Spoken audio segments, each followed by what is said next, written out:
Uganda, a country located in East Africa, has a rich agriculture sector and is also known for its livestock production. Animal farming is an important source of income for many Ugandans, particularly those living in rural areas. The country's diverse climate and fertile soil make it suitable for raising a variety of animals, including cattle, goats, pigs, chickens, rabbits, and fish. In this video, we're gonna explore some of the profitable animal farming ventures in Uganda, highlighting the benefits, financial requirements, and pest practices associated with each.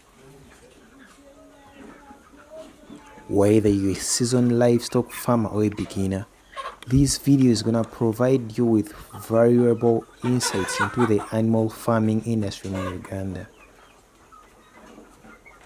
There are a bunch of profitable animal farming in Uganda. We are going to be looking at some of the few in this video. There is cattle farming, poultry farming. Poultry farming is one of the most profitable animal farming businesses in Uganda. This includes the rearing of chickens, ducks, goats, turkeys, and other domestic birds for their meat and eggs. Uganda has a high demand for chicken meat and eggs, making it a profitable venture for farmers.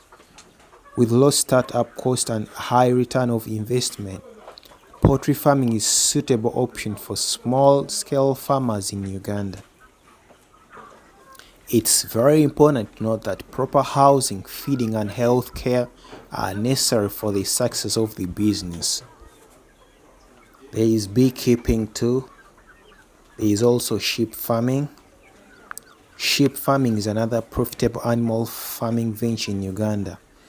Uganda has a favorable climate and vegetation for sheep farming. We got the pig farming. Pig farming is a profitable venture in Uganda. Pigs are reared for their meat and other byproducts such as manure and leather. They are easy to manage and reproduce quickly, making them an ideal source of income for farmers.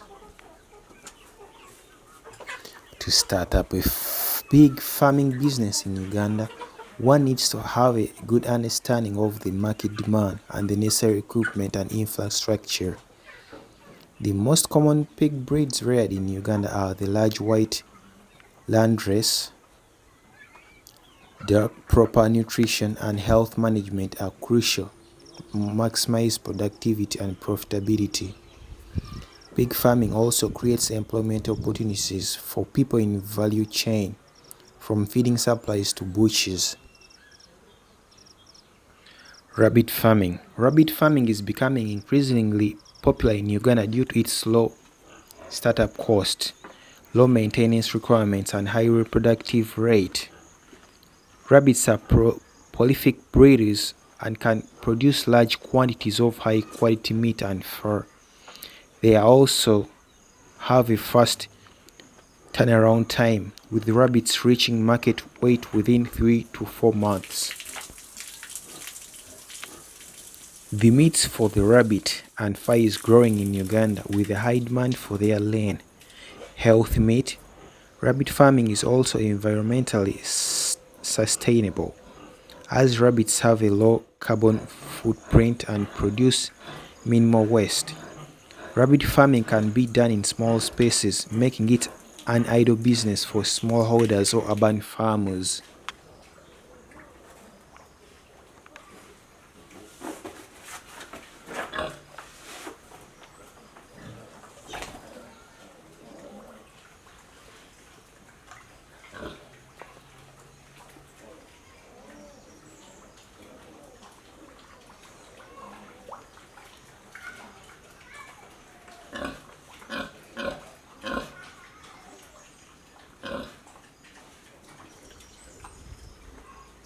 So these young men are gonna tell us how they started this organic farm with just a small penny. My name is Mugulis Joel. Amanya gange nze Mugulis Joel.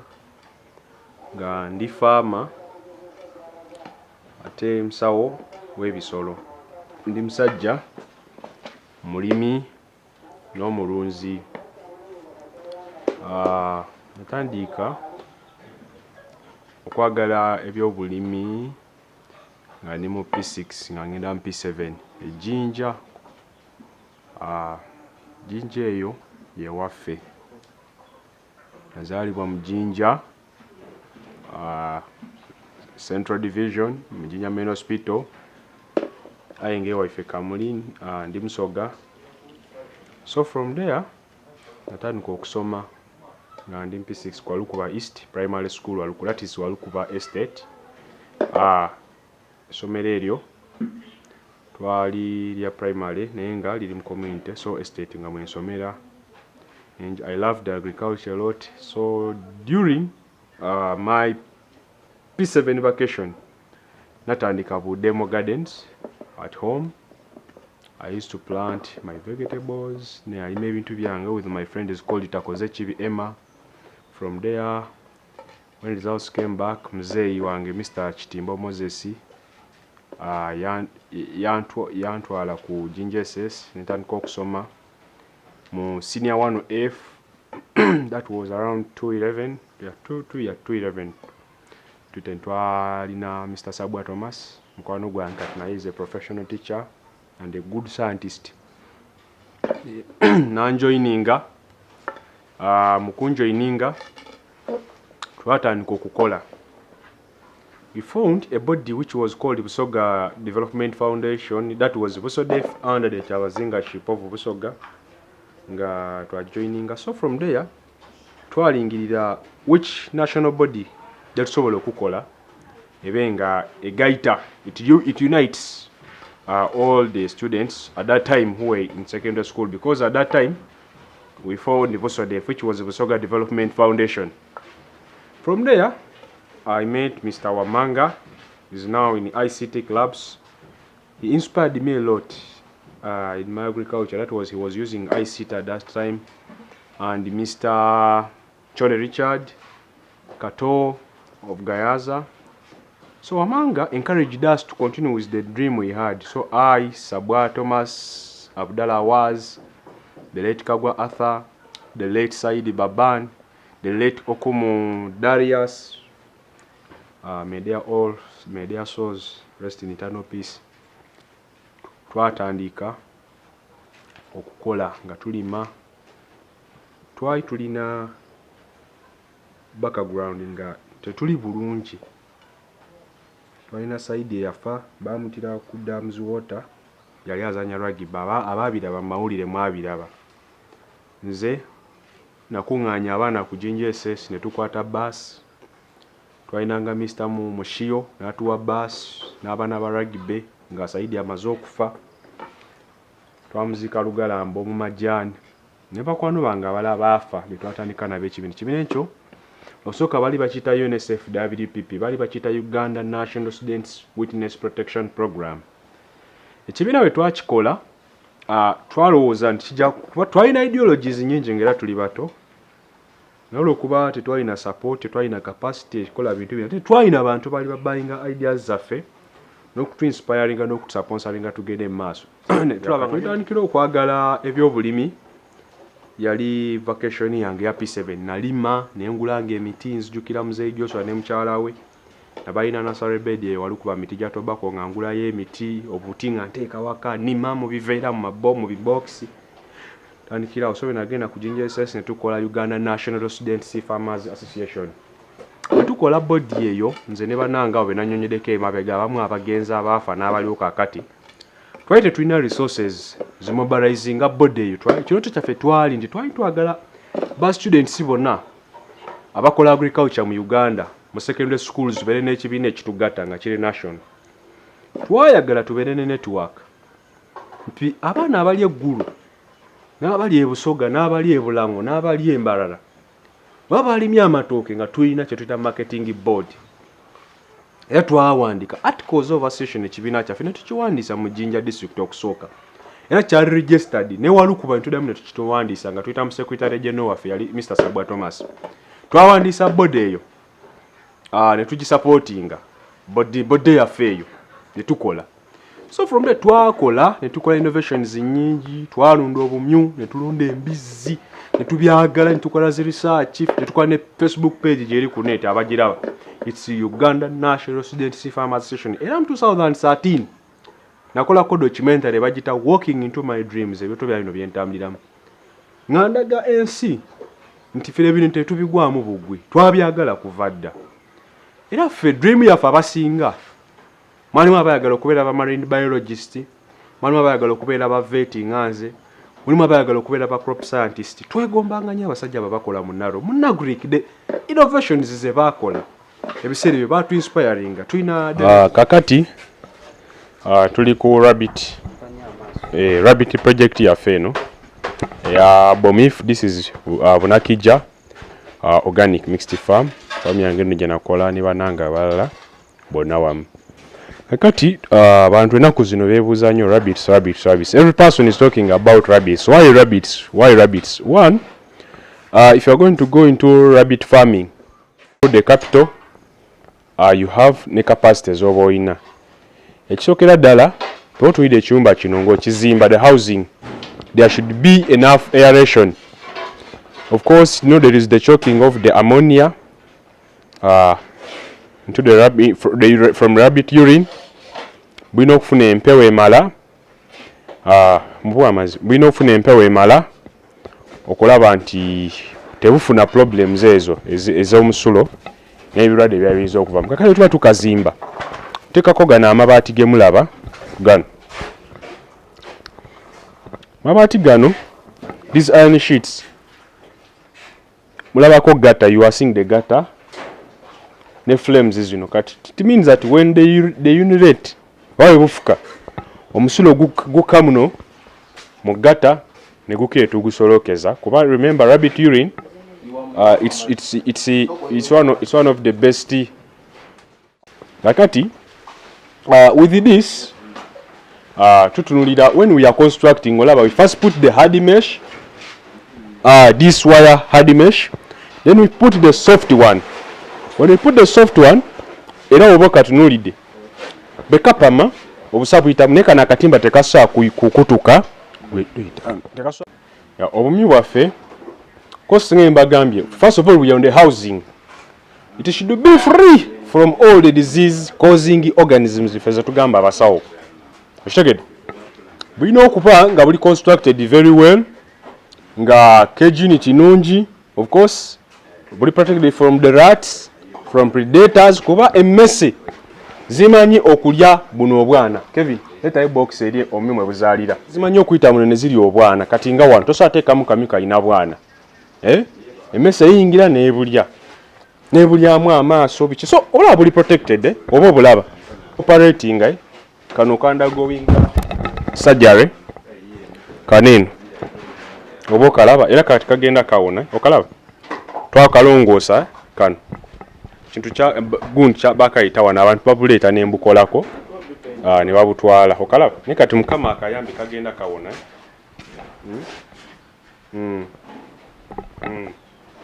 So ako twa cooperating akanda going at the minor surgery.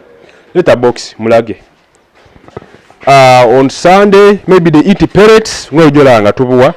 So obera nazo bulya ne goite ne he Yesu byekalu bulya ne he buno mibwe mulaba bulya he nebikuta bya kasolye ebikalu. So these rabbits bulya ebintu byonna nga emigenda okulaba. So this one now buli muntu ali kubuza the breed ani Kevin leta akawing scale kakasero tugenze ku breed. Of course ku breed tuina as Flemish giant, we have the Dutch, the New Zealand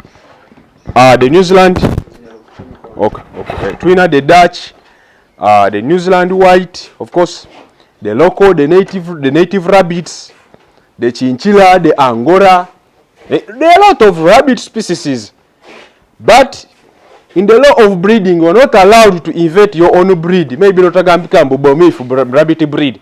That one is not there by law of genetics. That's why even you have heard in the parliament, there is that law of the GMO, the genetically modified organisms. Techikirizibwa kweyitambwe no mugulusi breed obera mulimba tebiriyo. You cannot get your own breed. If you breed this with the Flemish giant, that is a cross. You cannot say this is mugulusi breed. You are lying the nation. That's what how things are done. So unomyo wabo tunulidde era buzitowa kale kajangola ikano. So kakola 5 kgs. Live weight. Kakola kilo 10. This is a male. This is a female. That one is a female. This is exotic pure. This is exotic pure. You're asking why we separate? Of course, you cannot allow this female is pregnant and this is a male. There is that we call the pregnancy interruption. If the male keeps on disturbing the female, there may be chances of abortion or miscarriage. You get it? So the male stays here. When we want it to do the breeding part of it, tukajayo ne ka breeding ngera wola bazino. How do you tell when a rabbit is pregnant? One, you just look at the teats gavayo gona. Negakola alignment. Ekala kabulako week eno okuzaala, when there are some days zibulako hazaala. Let bala. Ngoyala abantu bulya he. Ola bulya. They love hay, but mostly Croix Guyana. Ne brasherio yabukolera bulungi bumuwomerwa. And hay is good on the rabbits. Because some scientists say rabbits they are fond of dying of bloaty.